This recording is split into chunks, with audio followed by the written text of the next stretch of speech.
Hey, thanks for visiting chaseforeclosure.com. Our foreclosure hot list properties is something very special that we offer for our investors. There's no cost in getting our foreclosure hot list. The only thing that we ask investors to do is have a quick meeting with us, whether it be in person at our Naperville office or on a Zoom meeting. We like to meet our investors and know who we're sending properties to and what types of properties do you want. The properties that we get are completely different than the stuff that you're going to be finding from a realtor or on Zillow.com, and the information that we provide to investors is much different than what a realtor is going to be sending to an investor or what you would find on Zillow.com. What we're doing is we're packaging everything together in a nice, tidy package so you could be on your phone or on your laptop, wherever you're at, and be able to make decisions on properties very quickly with a ton of data. So I'm going to take you through a tour of what you get when you sign up for the foreclosure hot list, what data comes over. And again, remember, this is completely free. What we hope for is that you would end up buying properties with us. And whenever you buy a property, a bank, a government agency, or an asset manager pays us a commission. So what we want to do is get you good properties in your hands where there's been a lot of due diligence that's been completed on the property. And I'm going to take you through right now a tour of what a hot list property looks like. Okay, one of the first things that you're going to see when you look at one of our foreclosure hot lists is we have 30 to 40 photos of the property. Now, these are not marketing photos like a realtor does, all staged in perfect lighting. These are inspection type photos. We're walking through the property, looking at the home. What does it truly look like? And you can scroll through and see and really get a good view of what is this home look like overall, but then there's probably going to be some close-ups of, oh, there's a crack in the wall over there, or there's a hole in the ceiling. We want to be highlighting some of the issues because those are items you and I as an investor are going to need to fix. Right below that, you're going to be able to see our 3D tour. Now, if we've got the right lighting, we're going to go ahead and do a 3D tour of the property. And again, you can pretty much walk your way through one of these foreclosure properties or distress sales and look at what does that property look like. You know, scroll down to the floor and see what the flooring looks like, and scroll up to the ceiling and take a view at the ceiling. It's really, really good if you view these 3D tours on a desktop or a laptop, something with a bigger screen, because you can fill that screen up, and these are clear, and you could zoom in and zoom out, and you've really got a good picture of that property, and it's kind of like you're really walking through the home. So for our investors who live out of state or out of country, these 3D tours are absolutely critical because they're not able to get out here and see the property. But this way, they're able to walk through and get a good flavor for what the property looks like. And again, that's our 3D tours. Then the next thing that you're going to find is you're going to see all of the data on that particular property. So what we do is we put out what is the purchase price. This is what the bank is willing to take as a purchase price. No, it's not negotiable. But what's great about that is if you don't like the price of that property, no sweat. Wait till tomorrow until we have another home. You're on our foreclosure hot list. You're getting properties. So that is the purchase price. Then you're also going to see the number of bedrooms, the baths, basement, yes or no. Now in our market, the Chicagoland market, having a basement or not having a basement could be the difference of $15,000 or $20,000 on a property. So we really need to know that. Garage spaces, again, another critical item. Do we have a one-car garage, two-car garage, or don't we have a garage? And again, adds a significant value to a property. Then the square footage. Now this is very critical when we're analyzing a property and doing comparisons to other homes in the market. One thing you have to remember about square footage is there's homes that are tri-levels and raised ranches, and whenever you have any of those style of property, the square footage could be all over the map. And that's something, again, Zillow can't tell you. Zillow will say that the home is 980 square feet, but it's a tri-level. And there's right below, 5 steps down, there's a family room area. And down there might be another 500 square feet of living space with English basement style windows or lookout windows. So that adds to the value, and it does add to the square footage. So that's something that we're providing on there. What is the square footage of living space? Now, if it's a basement that's below grade, that will not be added into the square footage because we can't count that as actual living square footage. So those are some of the metrics there. Then we have a quick button there that's Street View, which will take you to Google Street View to take a quick little view of the neighborhood.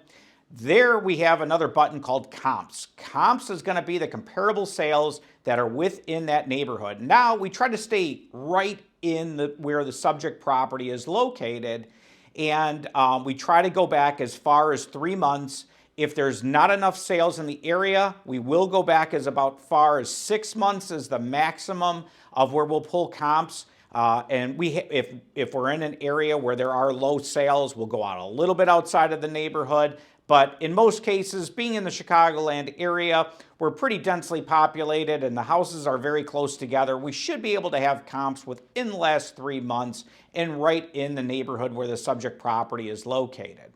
There's another button that's on here when you get a hot list property. That's the renovation scope. Now, this is something that's very important. It's near and dear to all of our hearts. This is what makes a deal a good deal or not a good deal. And so what we do is whenever we identify a property, one, we get all those photos and the 3D tour, but we also get a renovation scope from one of our contractors, renovation contractors. They'll go out there, do a renovation scope on what's it going to take to get the property into resellable condition, and they'll also do a renovation scope on what's it going to take to get it into rentable condition. So we get 2 scopes from every contractor. So you're going to notice one thing. When we send out a foreclosure property or a distress sale, you may click on that renovation scope button and it may not populate with a renovation scope the very first day that we get it. And the reason behind that is we have our renovation teams go out to the property. They draft a scope while they're at the property with a dollar amount, but it does take them a day or two to draft a detailed line item scope that we'll be uploading to this hot list. So just kind of keep that in mind. You may click it. We're always going to get it, and we'll get it within a matter of a day, and we can just send that to you directly to alert you if it's something that you needed to look at beforehand. But we always have the renovation scope number in hand very, very early on. At the same time, we're getting the photos and the 3D tour on the property. There's another button on here that's important, is market stats. Now this is very specific to that market where the property is located. So if the property is located in Elk Grove Village, you're going to see what's the market look like, market action index, inventory levels, and it's very interactive. You can scroll through and see what's happening in that particular area in Elk Grove Village. What is the that market segment look like, how fast are homes selling, the number of homes that are for sale, under contract, critical information. Even if you live in the Chicagoland area, you may not know what's happening in that particular neighborhood, and this tells you what's happening in that neighborhood. We also have a quick button to our flip calc. If you're buying, fixing, and selling real estate, you may want to just do a quick analysis and play around with some of the sliders to see if this is a profitable deal for you or not. Again, we've already done all of that, but sometimes you like to put in your own assumptions into a calculator, and we made it very easy for you to adjust. Say we've made an assumption that it's going to take 5 months of carrying costs, and you say, you know what, let's do worst case scenario. Let's say I'm going to own it for 10 months. You just move that slider over so you can play around with the calculator and plug your numbers in. Then on this top section here, neighborhood. This ranks areas A, B, C, D, or F. And it's something, again, if you are local or you're out of state and you're not sure of the area, well, this is something that's going to rate the area for you based on school, crimes, pretty much everything that goes on in the neighborhood. And it's what a lot of realtors use to rank areas. And again, when we're sending out these foreclosure properties or distress sales on a hot list, we're providing these to you with all of the data that you need to make a decision. Is this a good deal or is it not? Okay, our next section that we've got to is financials for flip.